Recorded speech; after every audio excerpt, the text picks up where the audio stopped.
Bonsoir à tous et bienvenue dans cette nouvelle édition de 24 heures Sénat. Voici les titres. La feuille de route écologique du gouvernement, véhicules propres, sortie du diesel, fin des aides pour le charbon.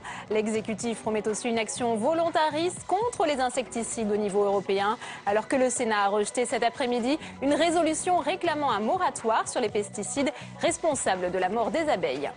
Une proposition de loi examinée au Sénat pour autoriser l'usage contrôlé du cannabis. C'est la première fois que le Parlement se saisit de cette question. Le texte a été rejeté en commission. Pour son auteur, il s'agit avant tout d'entamer un processus de sensibilisation. Le détail dans ce journal. À la veille de la 5e conférence de presse de François Hollande, la parole présidentielle a-t-elle retrouvé sa crédibilité après les attentats? Décryptage dans un instant.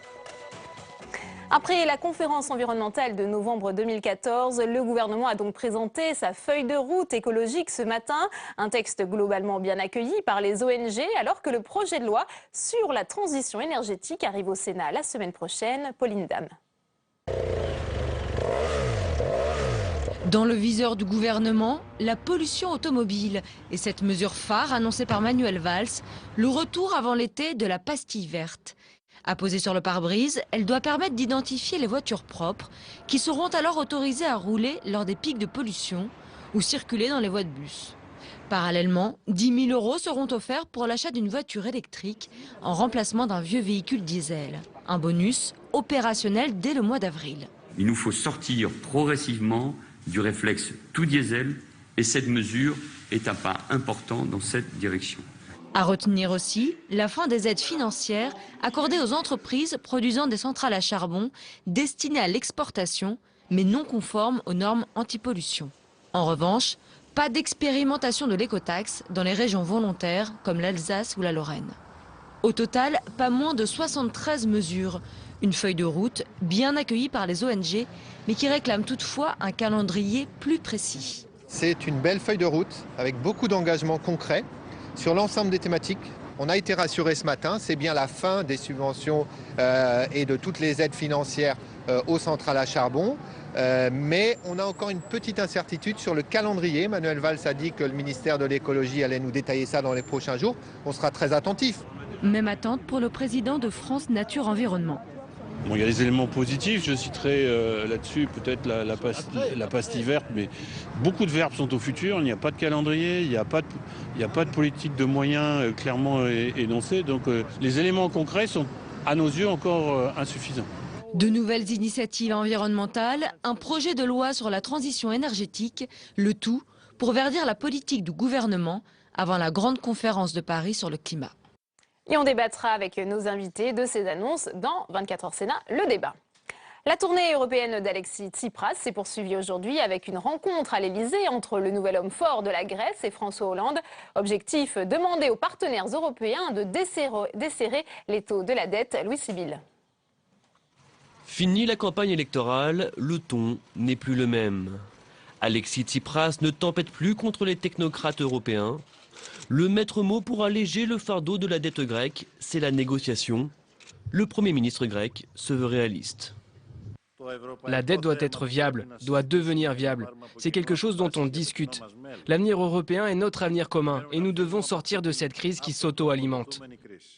François Hollande a rappelé les engagements pris par l'État grec, mais reste ouvert à des solutions. Ça, c'est l'objectif, trouver un accord. C'est-à-dire de définir un cadre économique financier contractuel entre l'Europe et la Grèce. Et c'est ce à quoi la France a dit sa disponibilité. Rome, Paris, Bruxelles, c'est un marathon diplomatique auquel se livre Alexis Tsipras depuis le début de la semaine. Une opération séduction. Je promets, je porterai une cravate quand nous aurons trouvé une solution commune et viable pour l'Europe. Très peu d'annonces pour l'instant, tout se joue en coulisses, comme ici dans les bureaux de la BCE. Objectif, obtenir de l'argent, des liquidités. Une des pistes, indexer le remboursement de la dette à la croissance du pays. Celle-ci s'envole au-dessus des 300 milliards d'euros. La Grèce doit par exemple 40 milliards d'euros à la France. Il y a noté demain la rencontre entre Jean-Claude Juncker, le président de la Commission européenne, et Gérard Larcher, le président du Sénat, qui se rend à Bruxelles pour évoquer, entre autres, le plan d'investissement de la Commission, mais aussi les moyens de renforcer la lutte contre le terrorisme. Le président du Sénat qui souhaite également rappeler l'association nécessaire des parlements nationaux au processus de décision au sein de l'UE.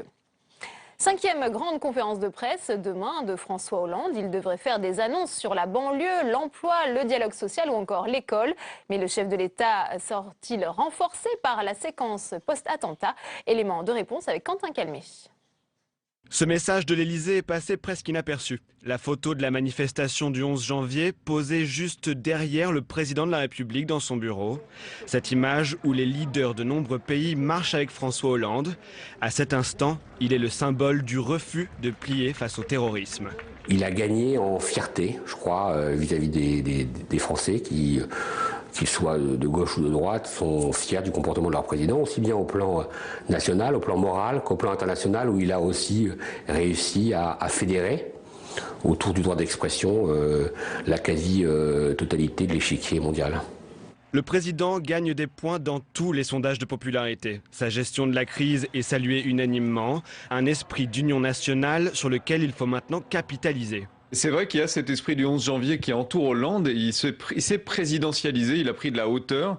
Il est enfin au bon niveau, c'est-à-dire au-dessus de la mêlée, au-dessus des partis. François Hollande, il est bien quand il se tait, quand il a des gestes, quand il prend Patrice Pelloux dans ses bras, quand il fait des gestes comme ça fait l'ouverture de tous les JT, ça lui fait gagner des points et ça pèse. Dès qu'il prend la parole, là on n'entend plus rien, on entend un filet d'eau tiède et il perd du capital, perd des points. C'est tout l'enjeu de cette conférence de presse, continuer à incarner une France debout alors qu'aucune embellie n'est en vue sur le front économique. Il ne connecte pas avec les Français parce que les Français ne ressentent pas ni là où il veut amener le pays, ni, je dirais, d'un certain point de vue émotionnellement, ce qu'il dit. Et la tâche s'annonce compliquée. Une seule certitude, après des dizaines de discours prononcés ces dernières semaines, le président de la République est surentraîné. Mickaël Zamès nous a rejoint sur ce plateau. Bonsoir Mickaël. Bonsoir Delphine. Alors cette grande conférence de presse semestrielle aura donc lieu demain dans un contexte beaucoup plus favorable pour le chef de l'État, Mickaël. Ouais, c'est le 5e du genre et évidemment, contexte beaucoup plus favorable pour François Hollande, on l'a expliqué pourquoi. Petit retour en arrière, 2012, tournant de la rigueur. 2013, l'affaire Cahuzac. 2014, l'affaire Julie Gaillet et les croissants. 2015, pas d'affaire. Par contre, une tragédie plutôt bien gérée aux yeux des Français qui lui permet évidemment de retrouver la faveur des sondages. À leur objectif, demain, capitaliser. François Hollande, garant de l'unité nationale, François Hollande, conscient des attentes des Français. Voilà comment François Hollande va se positionner demain. Alors, quelles vont être les annonces, Mickaël? Tout d'abord l'école, parce que l'accent a été mis sur ce point depuis des semaines. L'apprentissage du français, l'accent sera mis sur la laïcité. On a beaucoup parlé du service civique. Il ne sera pas obligatoire, c'est ce que devra annoncer le chef de l'État demain. Par contre, il sera étendu. Il sera aussi question de cette réserve républicaine. Jusque-là, c'était appliqué aux militaires. Il sera étendu au service public. Annonce en matière de politique de la ville. Coup de pouce financier pour les créateurs d'entreprises des banlieues et l'accent sera mis également sur la mixité sociale. Alors vous le voyez, il n'y a rien d'extraordinaire, il n'y a rien de révolutionnaire, mais ça va dans le sens de ce que veulent les Français, ce besoin de cohésion dans le climat que l'on connaît bien sûr. Un mot également sur la forme peut-être de cette conférence de presse avec des nouveautés. Un changement d'horaire, ça va démarrer à 11 h. Ça permet aux journalistes de mieux traiter cette conférence de presse tout au long de la journée, tout au long de la soirée. Alors, évidemment, il y aura un petit problème d'audience, certainement, mais là, au moins, on n'aura pas de comparaison à faire avec les autres années, parce que c'était l'après-midi. Commencera aussi, et là aussi, c'est un changement, pas répondre aux questions sur l'international pendant 45 minutes, le national pendant 1 heure, vous voyez, ça nous amène à peu près à 2 heures de conférence de presse. On nous promet, et c'est ce qu'on m'a dit à l'Élysée, son propos liminaire devrait durer 10 minutes et non plus 30 minutes. Je vous dirai demain soir s'il a tenu cette promesse. Oui, et vous pourrez suivre d'ailleurs cette conférence en direct demain matin sur les chaînes parlementaires. Regardez, Mickaël, on a posé la question à notre partenaire de l'Obs.com, conférence de presse. La parole présidentielle a-t-elle retrouvé de la crédibilité? Les internautes ont répondu non à 62%, oui à 35% sur 305 votants. À demain. On verra demain, merci. Le plan Vigipirate va passer au niveau alerte attentat dans les Alpes-Maritimes comme en Ile-de-France, annonce du Premier ministre Manuel Valls au lendemain de l'agression à l'arme blanche de 3 militaires chargés d'assurer la sécurité d'un centre communautaire juif à Nice. Et on ouvre à présent notre page consacrée à l'actualité du Sénat avec la Commission de la Culture qui a consacré une journée de travail à l'avenir de l'audiovisuel public dans un contexte budgétaire restreint et un univers de plus en plus concurrentiel. Samia Déchir. C'était jusqu'ici le roi de l'image. Désormais, notre poste de télévision est concurrencé par l'ordinateur, les smartphones et autres tablettes. Un univers bien plus concurrentiel dans lequel la télévision publique doit trouver sa place. Pour prendre ce virage numérique, il faut des moyens et la France semble à la traîne. Si on regarde le coût des services publics audiovisuels européens, radio et télé, on voit que la France dépense relativement peu comparé à des pays comme le Royaume-Uni et l'Allemagne. L'Allemagne, c'est plus de 9 milliards d'euros par an, le Royaume-Uni, plus de 7 milliards d'euros par an, et la France, seulement 3,7 milliards d'euros par an. En France, la redevance audiovisuelle est payée par ceux qui déclarent posséder une télévision. Certains proposent donc d'étendre cette redevance à tous les écrans, y compris les tablettes ou smartphones. Nous réfléchissons à ces questions et nous lançons pour ce faire une mission d'information et de contrôle conjointement avec la Commission des finances. Jean-Pierre Leleu et André Gattolin, ses collègues, vont travailler en observant aussi ce qui se fait en Europe et dans le monde, à proposer quels sont les financements adaptés à l'ère du numérique pour l'audiovisuel public.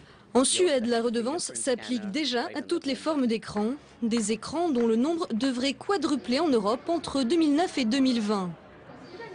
Je vous lisais en titre la proposition de résolution des sénateurs écologistes sur un moratoire pour les pesticides tenus responsables de la mort des abeilles n'a pas été adoptée au Sénat. Joël Labbé, sénateur Europe Écologie du Morbihan, à l'initiative de ce texte, a d'ailleurs souhaité manifester son mécontentement, vous le voyez sur ces images, contre le refus d'organiser un scrutin public. Il a enlevé sa cravate dans l'hémicycle, ce qui est interdit par le protocole du Sénat. Le Sénat examine d'ailleurs en ce moment même, en séance publique, un autre texte sur l'usage contrôlé du cannabis. Il s'agit du premier texte arrivé au Parlement sur cette question.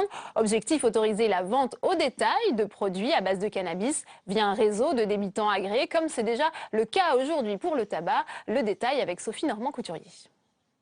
Chaque année en France, plus de 13 millions de personnes expérimentent le cannabis. 1 à 2 millions sont des consommateurs réguliers, malgré l'une des législations les plus dures d'Europe. Face à l'échec d'une politique répressive, faut-il alors légaliser sa consommation? C'est ce que propose la sénatrice écologiste Esther Benbassa. Nous sommes dans la frilosité en se disant « Ah non, c'est du laxisme ». Le laxisme, c'est de ne pas parler, de laisser les mineurs fumer, de ne pas faire de la prévention à l'intérieur de l'école, à l'extérieur de l'école, de ne pas faire à la télé, de ne pas accompagner les addictés. Sa proposition de loi, autoriser la vente de cannabis en passant par l'intermédiaire de débitants, comme c'est le cas pour le tabac, tout en interdisant la publicité et la vente aux mineurs. Un usage contrôlé qui risquerait, selon certains, de favoriser la consommation de cannabis. Une critique balayée d'un revers de la main par les spécialistes. L'interdit ne fonctionne plus. C'est-à-dire que un des échecs de la loi de prohibition dans laquelle on est, c'est qu'effectivement, le fait de fumer du cannabis n'est plus la transgression d'un interdit. Quand on voit que chaque année, il y a à peu près 16 millions de Français qui fument du cannabis, on peut se dire qu'en termes de banalisation, c'est quand même largement fait. Autre avantage mis en avant par ses défenseurs, légaliser le cannabis pourrait rapporter près de 2 millions d'euros par an et endiguer le trafic et la violence dans les zones sinistrées économiquement. Une peine de 30 000 € d'amende qui peut se transformer en emprisonnement si elle n'est pas acquittée. C'est ce qui a été requis contre Dieudonné. Le polémiste était poursuivi pour apologie du terrorisme pour son message posté sur Facebook et dans lequel il écrivait « Je me sens Charlie Koulibaly ». 24h Sénat, tout de suite le débat.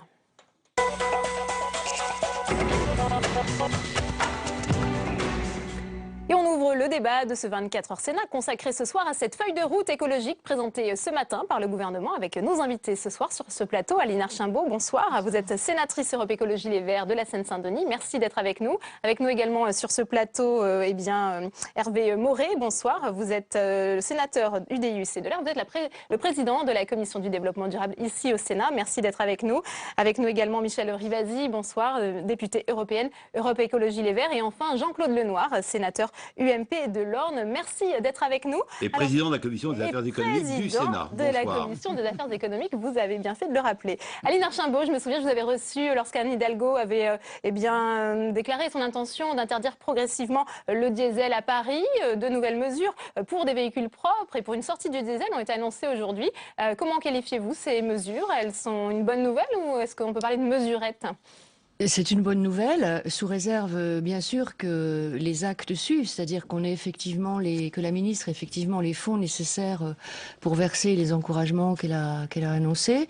C'est une bonne mesure dans la mesure où les primes qui sont annoncées sont des primes pour aider les propriétaires des vieux véhicules diesel, si j'ai bien lu, si j'ai bien compris, notamment ceux qui ont plus de 13 ans, qui sont les plus polluants, à condition qu'ils achètent un véhicule plus propre, à acheter ce véhicule. Donc c'est positif. Maintenant, il y a bien d'autres mesures à prendre. Mais en effet, c'est intéressant, notamment la mesure, si j'ai bien compris, qui annonce une prime pour les familles qui ne paient pas d'impôts, donc qui sont des familles très modestes, qui sont souvent celles qui ont gardé des vieux véhicules diesel parce qu'elles n'ont pas les moyens d'acheter autre chose et qui, comme les autres, sont victimes de la pollution. Voilà. Et on a quand même, sur cette question des particules fines, des décisions urgentes à prendre. Nous l'avions dit, 42 000 morts prématurées par an pour les particules fines en général, des particules fines qui sont cancérogènes, c'est l'OMS qui le dit.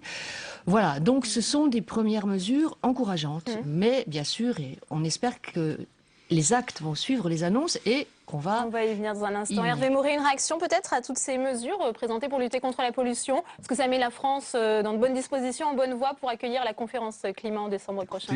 Toutes ces mesures, je trouve que c'est un grand mot, parce que finalement ce qui a été annoncé était déjà prévu. La prime en faveur des véhicules électriques, c'est quelque chose qui est inscrit dans son principe dans le projet de loi de transition énergétique que l'on va commencer à examiner la semaine prochaine. Le fait que l'on mette en place des pastilles pour identifier les véhicules qui sont propres et ceux qui ne le sont pas, la commission du développement durable l'a inscrit en commission dans le projet de loi qu'on examinera la semaine prochaine. Donc je ne vois pas des mesures tout à fait nouvelles ni extraordinaires.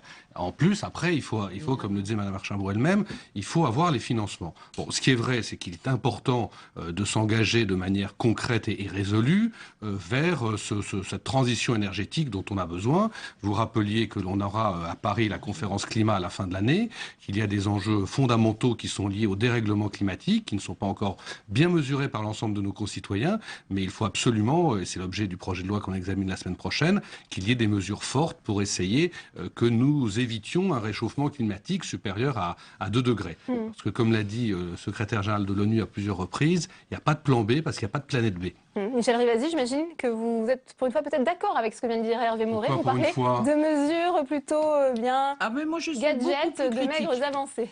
Je suis très critique parce que je trouve que ce n'est pas la dimension des enjeux. On parle que des voitures, rien sur le fret, rien sur les transports routiers. On parle de la pollution de l'air qui entraîne...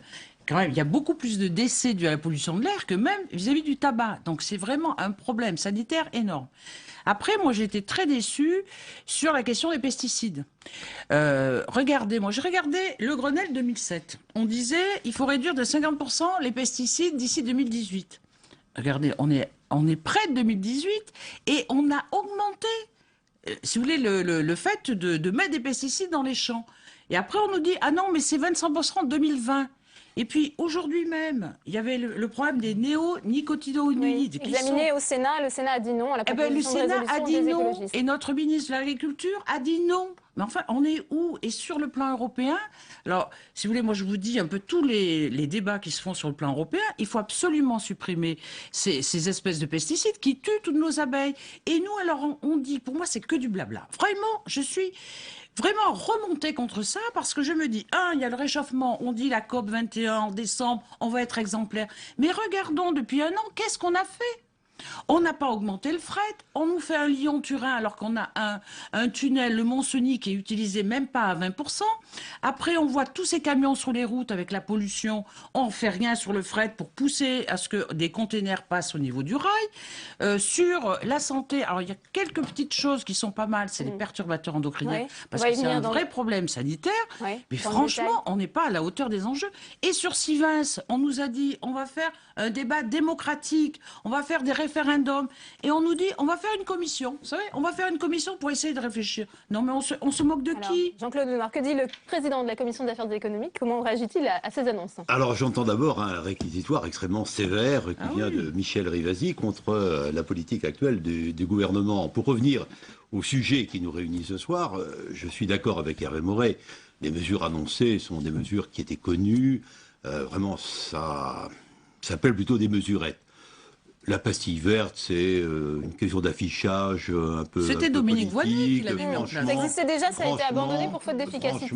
Franchement, c'est pas comme ça qu'on va sauver la planète. Bon. Il y a des défis que nous devons relever. Je rappelle une chose, c'est que les émissions de CO2 et du gaz à effet de serre doivent d'abord au bâtiment, ensuite à hauteur de 40%, au transport à hauteur de 30%.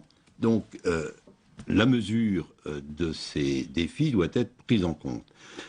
Nous devons absolument nous attaquer, et c'est ce que nous efforçons de faire à travers la loi de transition énergétique qui sera discutée la semaine prochaine au Sénat, d'apporter des réponses importantes. Vous allez voir, parce que là, le Sénat, je parle évidemment de ma commission, mais Hervé Maurey pourrait dire exactement la même chose, s'est efforcé depuis le début de s'inscrire dans une démarche positive et constructive. Nous sommes des pragmatiques, c'est la raison pour laquelle un certain nombre de dispositions qui vont dans le bon sens ont été adoptées, elles ont été enrichies et nous espérons que l'Assemblée nationale nous suivra. Alors, il est vrai qu'il y a des sujets qui nous opposent. Nous avons néanmoins un texte, je crois, équilibré, qui est à la mesure des vrais enjeux pour la France, des enjeux en termes de climat et notamment pour ce qui concerne la production d'électricité. Bon. Voilà. Mais ne réduisons pas le débat à la production d'électricité. Avec quand même cette question du nucléaire, il faut l'expliquer pour les téléspectateurs qui n'ont peut-être pas suivi le vote je vais quand même vous dire au départ. Objectif non réaliste à destination au départ, c'était un projet de loi inspiré par des idéologues et qui était un projet de loi essentiellement électrique. Or, l'électricité ne représente qu'un quart de la consommation d'énergie primaire. Nous avons aujourd'hui un texte qui sort de nos deux commissions, qui est un texte équilibré sur lequel il y a eu des débats. C'est un texte équilibré qui va être examiné sur lequel on peut se mettre d'accord avec les députés. L'enjeu, c'est qu'on n'ait pas simplement un projet de loi qui affirme les objectifs généraux. Nous, en tout cas notre groupe écologiste, veillera à ce que, au-delà des objectifs généraux, on ait un certain nombre de décisions opérationnelles qui puissent être mises en œuvre très vite, à condition évidemment qu'ensuite ça suive et qu'on n'ait pas la situation qu'on a trop souvent en France de lois qui sont votées, qui ne sont pas appliquées. Et j'espère qu'on n'attendra pas des années les décrets d'application si on arrive à des votes sur des procédures concrètes, opérationnelles, que ça change réellement de la réalité. Si c'est pour voter des grands principes, si vous voulez, on va lasser tout le monde. Et je pense qu'on va désespérer définitivement nos concitoyens. Moi, les mesures qu'on a évoquées tout à l'heure contre les particules fines, elles ne sont pas évidemment mirobolantes, mais enfin, si réellement elles se traduisent dans les actes, si réellement en avril, puisque la ministre a annoncé qu'en avril, les premières primes de 10 000 € là, pour l'achat de véhicules plus propres, si on se débarrasse d'un vieux diesel qui a plus de 13 ans, si réellement il y a l'argent qui est là, je dis que c'est mieux que l'affirmation répétée de grands principes qui sont justes en général, mais qui ne changent rien dans la vie des gens. Et comme le disait Michel Rivasi, il faut qu'on avance, quoi. Finalement, pour aller plus vite, il vaut mieux passer par des annonces l'un des enjeux du débat. Ou un vote du Parlement sur un texte sur la transition énergétique. Les deux. Moi, si les annonces sont suivies des faits, tant mieux. Et si nous arrivons à nous mettre d'accord sur un projet de loi qui réellement aura des dispositions, encore une fois, opérationnelles, concrètes, avec des calendriers, des chiffres, et dont on pourra vraiment surveiller la mise en œuvre, moi, nous serons Hervé Maurey. Non, mais je voudrais quand même dire que ce projet de loi, par définition, il émane du gouvernement et pas de la majorité sénatoriale. On l'a reçu tel qu'il venait de l'Assemblée nationale. Un certain nombre d'observateurs se sont dit « Oh là là, ce Sénat de droite va rejeter ce texte ». Et c'est absolument pas la démarche que nous avons voulu suivre à la Commission de l'économie ou à la Commission du développement durable. On a voulu le prendre avec beaucoup de pragmatisme. D'abord, on considère qu'il s'inscrit dans le prolongement des différents Grenelles de l'environnement. C'est un peu un Grenelle 3.